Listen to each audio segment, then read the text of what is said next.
Of you out there into the internet. I am Ian McKenzie. This is Zamir Danji. Oh, you're muted there. Yep. Yeah, back on. Awesome. And we are here to offer a conversation recap on our session with Daniel Pinchbeck, author, yesterday, which was a bit of a fire hose, if I'll say. Not unexpected, though, because I've spoken with Daniel in the past as well, and I personally appreciate sometimes like a kind of sort of intense amount of leaping and exploring a lot of numbers of subjects around this pandemic as a prism. And immediately even afterwards as well, Zamir and I had a bit of a debrief, and it was clear that some interesting things had come up. And so, yeah, happy to be here where we can recap some of the highlights and our wonderings. And I understand, Zamir, you went for a walk after, and perhaps some more came to you, and I'd love for you to share that.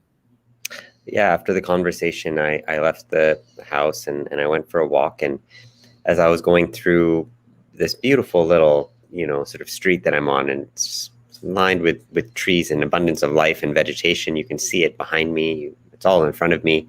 I was crossing this little stream, and I just felt this quiet stillness of being connected to, the natural world, and the presence of that in contrast with the conversation that we had, which was, quite intellectual and ranging a lot in the conceptual realms, and then coming back into this just like life, the body, right? And I recalled in our conversation areas in which I've had this bodily response that just felt like almost like a kind of a pulling back, right?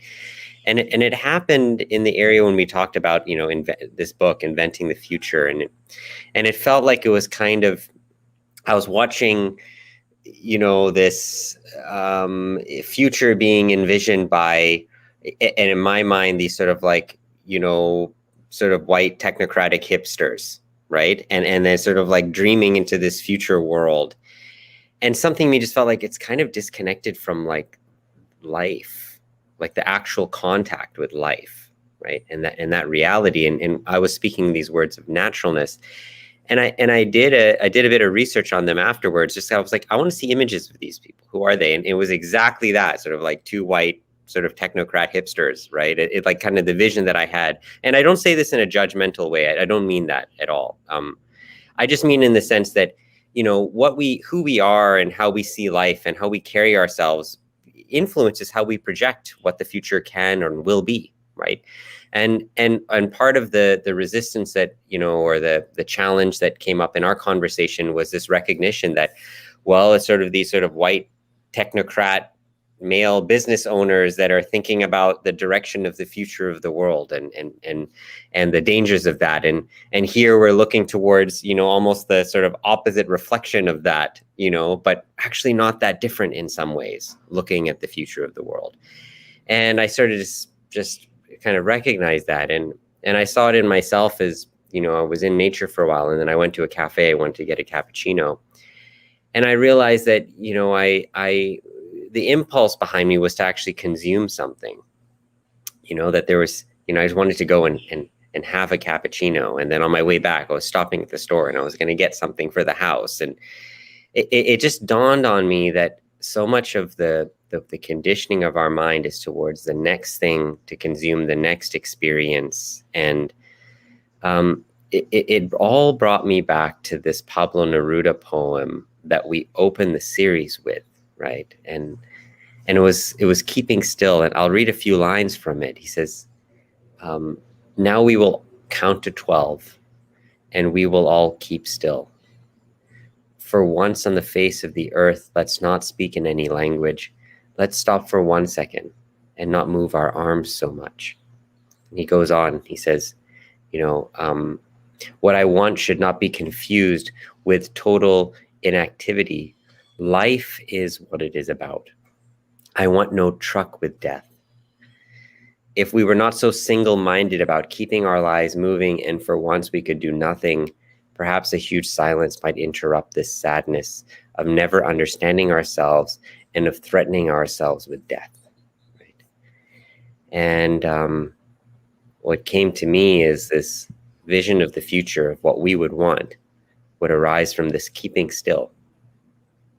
not the rushing forward, to protect the thing, the death that's going to come. And so we have to beat it, and we have to envision faster and respond. And it's so tempting to get into that, but I'm questioning whether that's really the way. Well, I appreciate the bringing back to that poem as well, because it's unbelievable how prescient it is. Like it's a sort of love letter from, I don't know, I think it was, well, to the future from the past, but as a gong in a way of mindfulness, for this moment. And I think it might be useful for the viewers as well, whether you had the conversation or not, just to recap the part of that, where looking to the future was in some ways a recognition that without some kind of positive vision of what's possible or what life might be, that it becomes very difficult for people to lean into that possibility.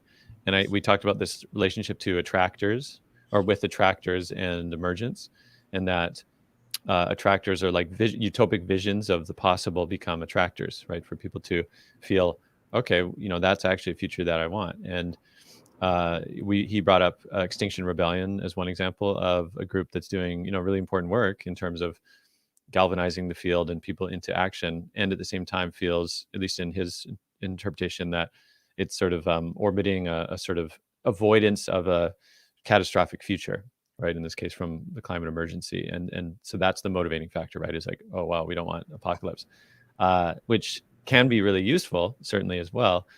And yet the necessity of having some kind of positive vision, right, is so important. I mean, even if you just look to sci-fi films, right, like how few actually have some kind of positive vision of a future, like how difficult it actually is to even dream of a positive future, right? Because I mean, I think might be Star Trek actually has been usually looked to as one of the closest approximations to a positive future for humanity, I think, in particular, where I think it's a post-money culture, and that there's this sort of benevolent federation, and by and large, it seems war has been largely eliminated, on the planet, and that was actually quite significant at the time, because any kind of utopic vision of humanity was so hard to come up with.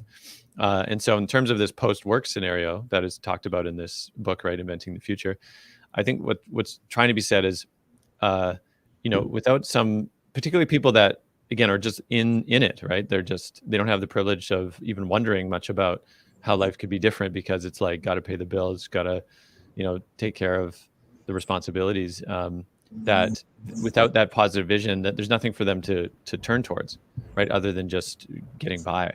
And so that's the danger, I suppose. You're right. Is like, well, who creates this vision, utopic vision? And is it going to come from some crafted map? In some ways, it can feel a bit out of contact, or almost like a master plan community, right? Versus a city that has grown organically over time based on the lifeways of both the place and the people and their movements, right? And how, you've probably been, I think we may have talked about this in the past, but visiting some of these master plan communities or cities, even, where, they're nice or they're pleasant or something, but there's just no soul, right? Because they weren't built with the proper organic unfolding. They were just built as, the best idea somebody in a room could come up with. And that's the danger, of course, in crafting a vision sort of ahead of where people are at or what wants to unfold. And I would say the difference is coming into contact with life, which is, I think, what your beautiful story, I think, sort of spoke to, right? Is if we were able to stop enough and come into contact with life and with the body, what might it tell us, right? In terms of how to move, what decisions to make. And I see that as this tension thread, right? Between this idea of like, well, we got to deal with it. We got to take action. We got to do. And then this other side, which is, no, we got to come, we got to land, we got to listen deeper. And you can almost separate our guests, right, along these lines, right? We could say Pat McCabe, seemed to be very beautifully articulating, right, this sense of like, wait a second, we got to look to old stories. We got to look to, the ongoing colonial legacy, which, hasn't been dealt with yet, and that we need to retell these stories in order to heal them before we go anywhere else. Right. And I mean, even Kelly Brogan, right, saying that what would happen if we tapped into the body and really came to not rely on an external authority to tell us, quote, what we're supposed to do. Again, for better, for worse, but there's something about that quality of, listening, of landing.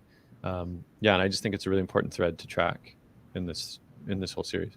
Yeah, absolutely. There was a beautiful, I think it was something I read about Alan Watts, and someone asked him, what religion are you? Are you a Buddhist?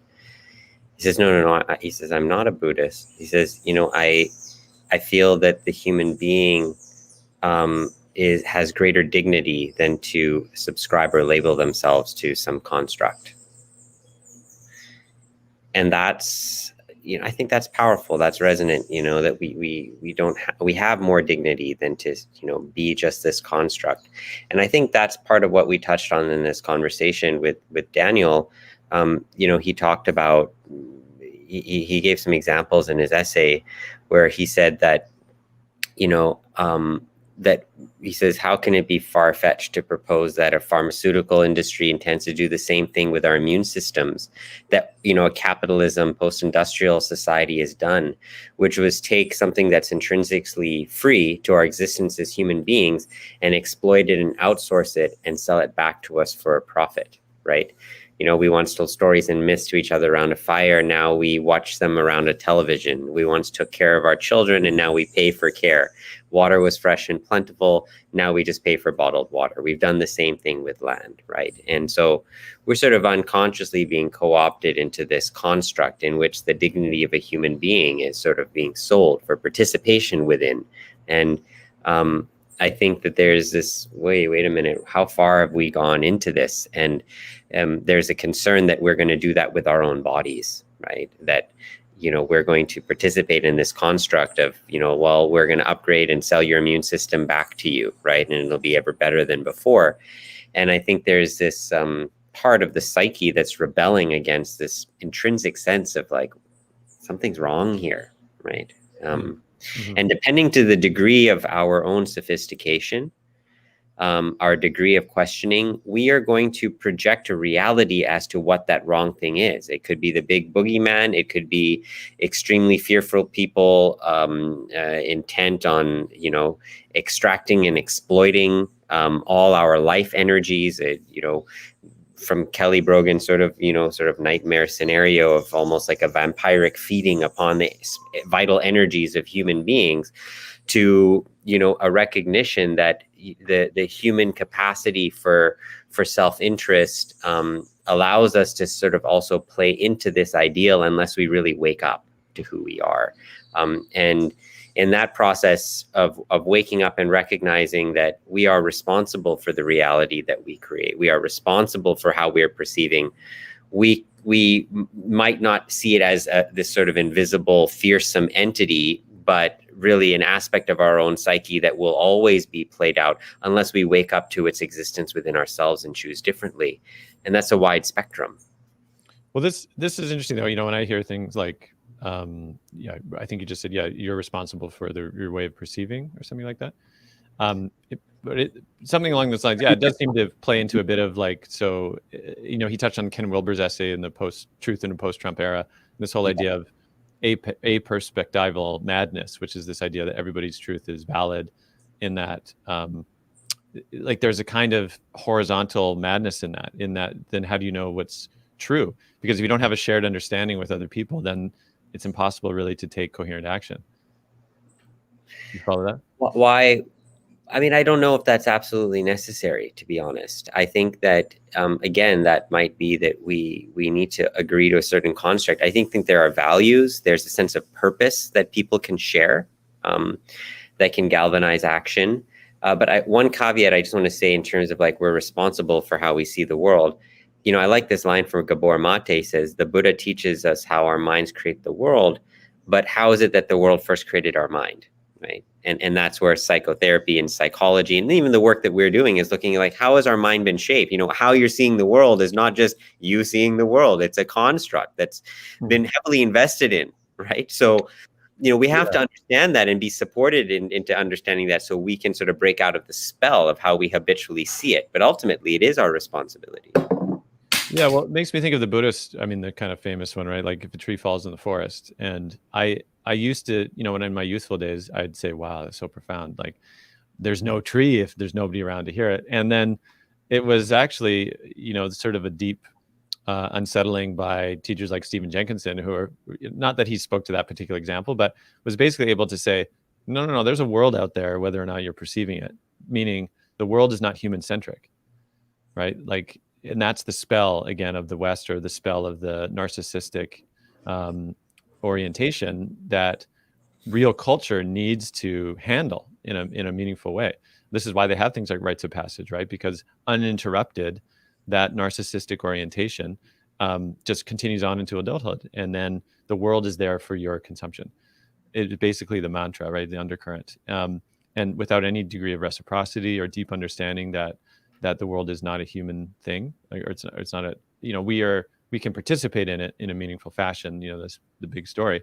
But again, like, I guess I'm always wary of this too much of the collapsing of the world into some kind of interior event in people, but that there is a world out there. And I'll just say another example of Tamara, in Portugal, this community that, has done incredible work with regenerating culture and trust in contact with life. And they have a sign in the community, which is, sort of in one of the main areas, but it's a quote from Dieter Doom, is one of the co-founders. But he said something like, there is the world there's the world that we create, and there's the world that created us. And these two worlds must come together. This is the goal of our journey. Right? Something like that, like granting that, yes, there is a world out there, and there is the world that we are generating, with the dream of our culture, or each culture's dreams that interpret and impact that world. And so, John Perkins as well, I think he's quoted as, I might have been the Kogi or something like that, but this group that came and said, yo, you got to change your dream, civilization, because the elder brother. Yeah, exactly. Yeah. And so I see that in terms of what we were talking about with Daniel as well, this idea that, focusing perhaps too much on some nefarious elite, which may or may not be true. And in some sense, a lot of the actions that have been taking in terms of like the transfer of wealth, the ever more exertion of control, all of these things are sort of happening. And so the narrative could be true, in that it's hard to actually argue otherwise if you just look at that evidence that that's the case. And also, what do we meaningfully do about it regardless, right, also becomes the question. And then I think that's when we were able to sort of get to places of, what does it mean to build, bioregional governance, or what does it mean to, unlock the potential within people once they've sort of retracted a kind of over reliance, right, on direction or on engagement from structures, hierarchical structures that just seem not up to the task, or certainly not up to the task alone. Not to be abandoned entirely. All the political institutions and religious institutions still have obviously a lot of leverage, but there's some clear need to take accountability, I suppose, or some way, without reacting too far, like completely trying to abandon the structures that are, because they're in some ways viable, I think. Well, you're seeing, something really interesting happening in the crypto world right now. When we talked to Tyson, he said, we're like, well, what do you see? Like, what do we need to do? He's like, basically, you need a DAO without a blockchain, right? A decentralized autonomous organization, but whereas the blockchain allows you to operate without the necessity of trust, basically, in the other person, because of the advanced ledger system, you actually need trust. A decentralized autonomous organization that's actually based upon trust, right? He's like, and then that will allow us to be able to have that kind of bioregional governance that will be in relationship to our environment. And that's been an ongoing question for human beings is how do you do that?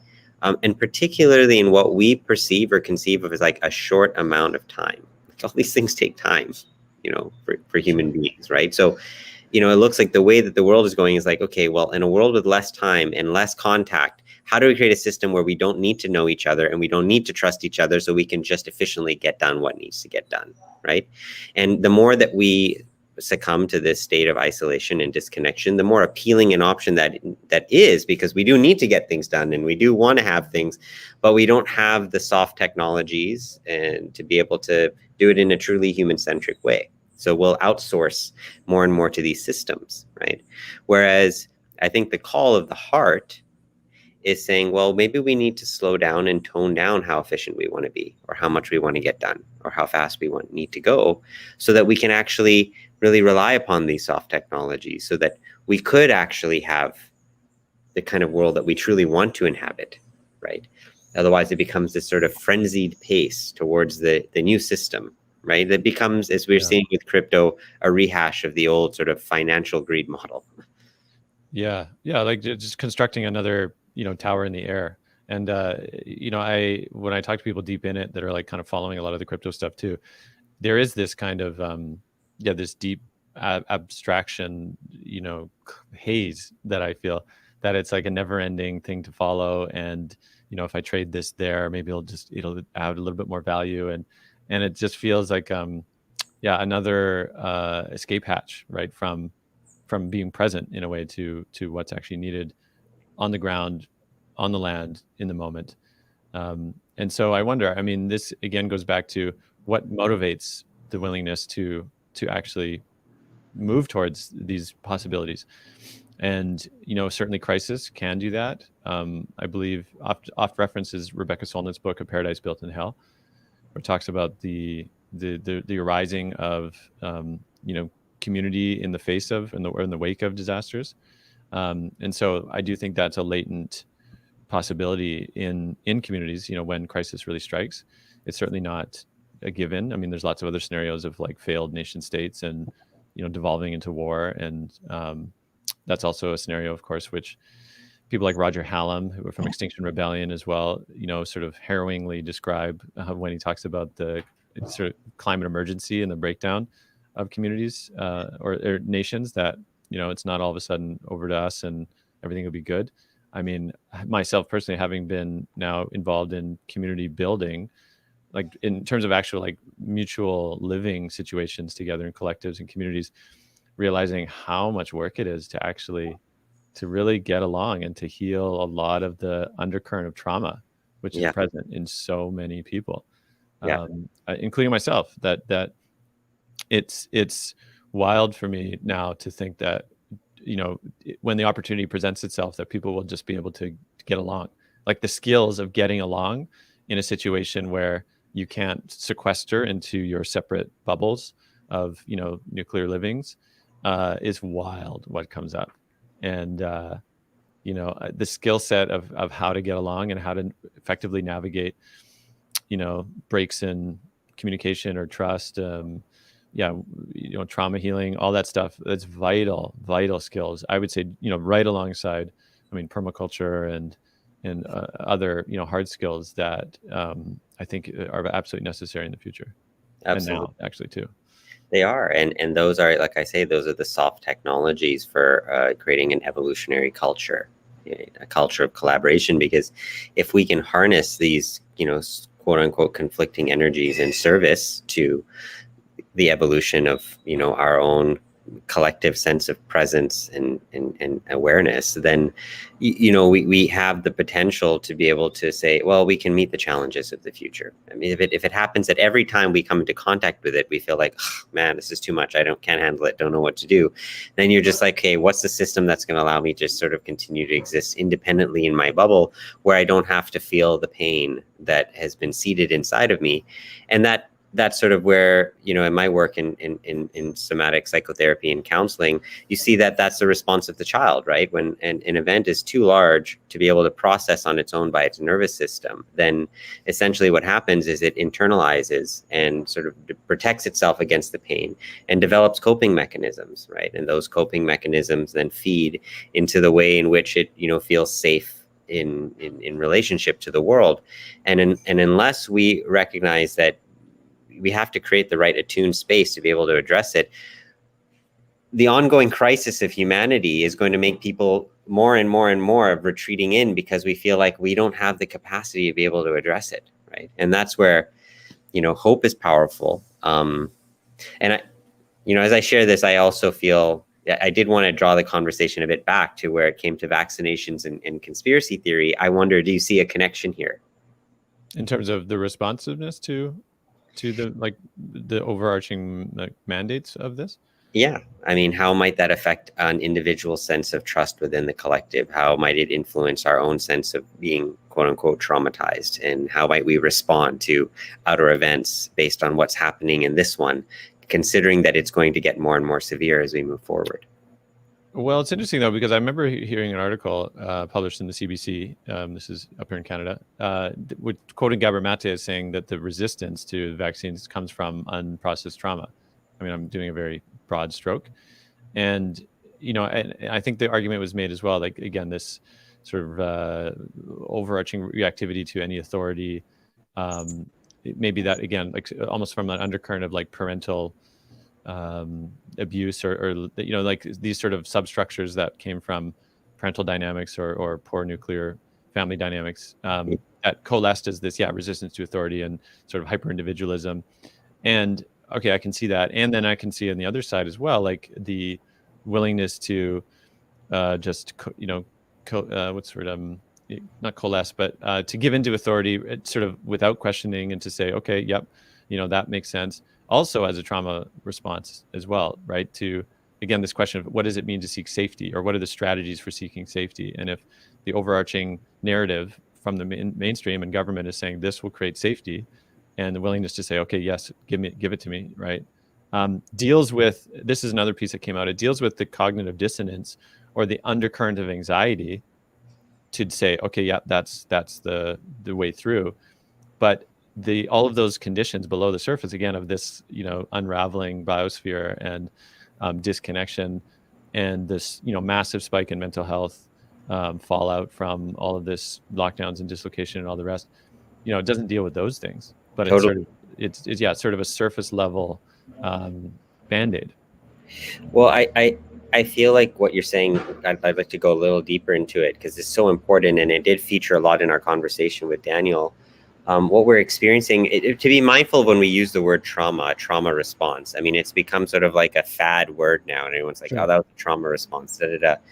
And I want to be mindful of how we use it. There's a line that he wrote in his thing. He said, I think most of us are aware at this point that we are in a societal crisis of authority, trust, and sense making. Okay. And then afterwards, he said, having said that, I began to note in myself and many alternative culture friends, as well as the global neo-shamanist healer community, tendencies towards self-dramatization, historic paranoia, hyper-individualism, and knee-jerk rebellion in our resistance to COVID vaccines. Okay. And so he's sort of recognizing that side by side that, we've lost this trust and authority, and there's also what seems to me almost an excessive rebellion. Okay. Now, when we understand often like a trauma response, we generally tend to see it when the emotional reaction to an outside event is far greater than to the actual threat that the event proposes to us. Whenever we have a response that far exceeds it, usually it's related to an earlier experience that was perhaps traumatizing for us, and we never process it. So the story about what it is gets lodged within us, the issues are in the tissues, and then we perceive that as a much greater threat. But there's also a psychological concept developed by Gordon, well understood by Gordon Neufeld, who is a friend and writes with Gabor Mate, and it's called counterwill. And we see it within all children. I know you have a 2 or 3 year old, so you know better than anyone this counterwill, like a child's ability to counter the will, right, of a parent. And usually it'll be more one parent over another. And there's a reason why this counterwill exists. It has an evolutionary function. It's an adaptive trait because a child, and not just a human child, any infant in nature, you will see this, which is that they are designed to resist the coercion of an authority that it does not develop a strong attachment bond to. Okay. So if there isn't a strong attachment bond to this authority, why would I allow myself to be influenced it? Because all of a sudden my being influenced by it is determining my sense of identity, my sense of strategies for survival, my sense of self, all these things that actually should come from a source that I trust because I'm attached to this source, which means that they're part of my community of trust, right? So what we're seeing now is this immense counterwill that's arising, but part of it is the failure of a society and of a culture to develop strong attachment bonds with authorities that are rooted in trust, right? If time and time again, a quote unquote authority figure displays patterns of behavior that are contrary to the interest of, the individual who's supposed to be taking care of it, that attachment bond gets ruptured, right? And we say, well, I don't want to be influenced by you. I won't allow myself. So we're seeing this immense counterwill that's arising in people because the attachment bond to these quote unquote medical or political or whatever authorities has been fractured. And there's a reason for this. A responsibility has to be taken on both sides. This is a really interesting thread. Yeah, I really appreciate that because I do think it adds another layer of understanding some of this, the forces at play. And it also makes me think of how, of course, there's this big push for sovereignty, right? Like the sovereign individual, which, came up with Kelly Brogan. And I know it's another kind of subculture within from this sort of rebellion against the state, and how, even Kelly uses a lot of the language of, daddy or mommy state, right?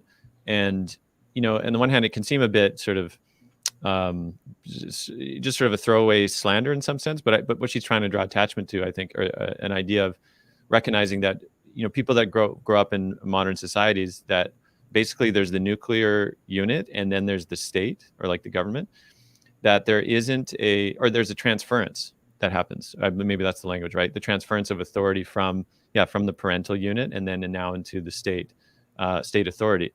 And so having, this often cognitive dissonance between, so for example, here's the same government, let's say in British Columbia here, is saying it's okay to cut down massive old growth trees and send, millions of dollars to get the RCMP to, displace Indigenous people.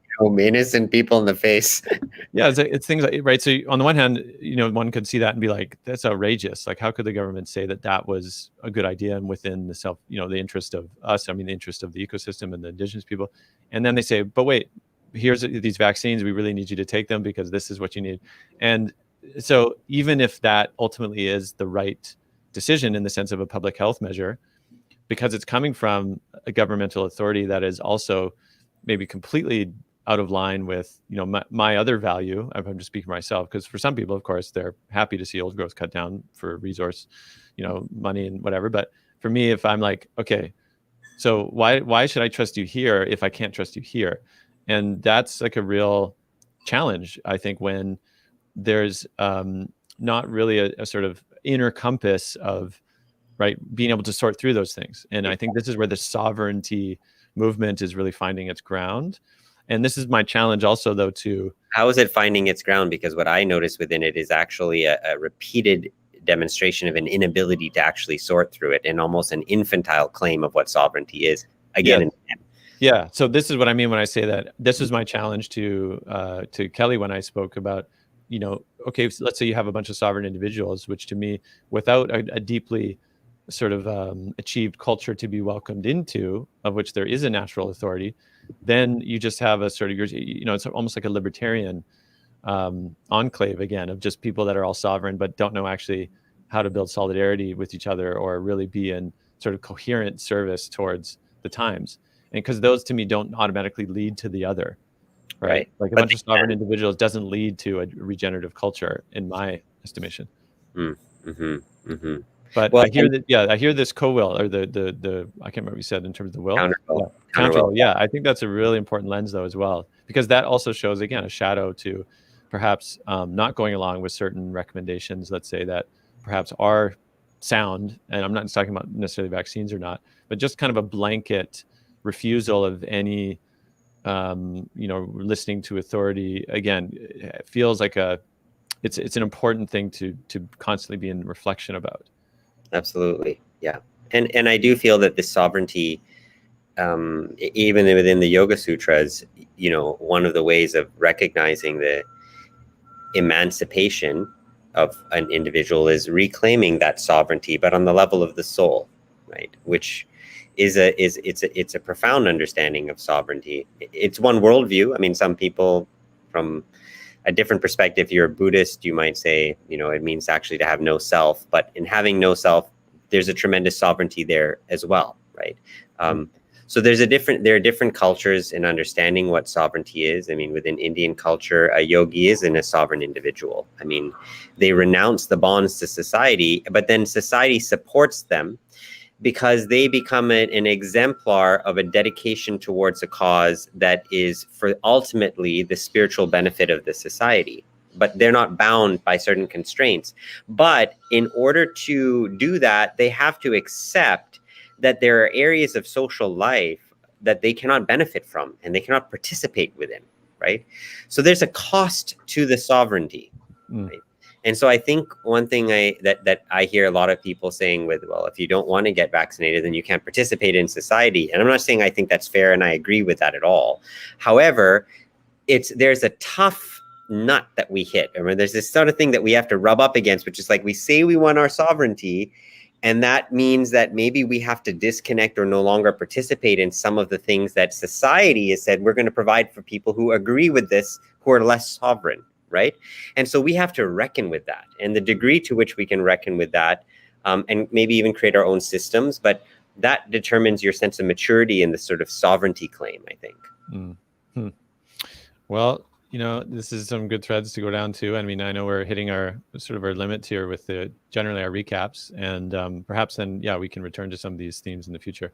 I do want to make a bridge now to our next conversation, which is going to be with Michael Meade, a mythologist, which was initially scheduled for this week, but had to reschedule to next week, which is interesting because I think one of the themes that came up in our research as well, in terms of Michael's contributions, was this link to betrayal, right? What does it mean to be in a relationship to betrayal, and trust and betrayal really as these two sort of counter understandings, which I love to speak to him about, as well as a sense of what does it mean to find again what's on the other side of that, right? When a culture has become so fractured, that how do we return again, let's say to the hearth fire, can we even, right? And I'm curious to hear from Michael about that. Yes, and hopefully a really good story that comes along with it. It's a master storyteller. Yeah. So hopefully, those of you listening here, tune in. Check out gatheringofstories.com/pandemic to see all the conversations so far. And they're all available to access through there, as well as the recaps. And check out our YouTube channel with lots of outtakes, which you can share.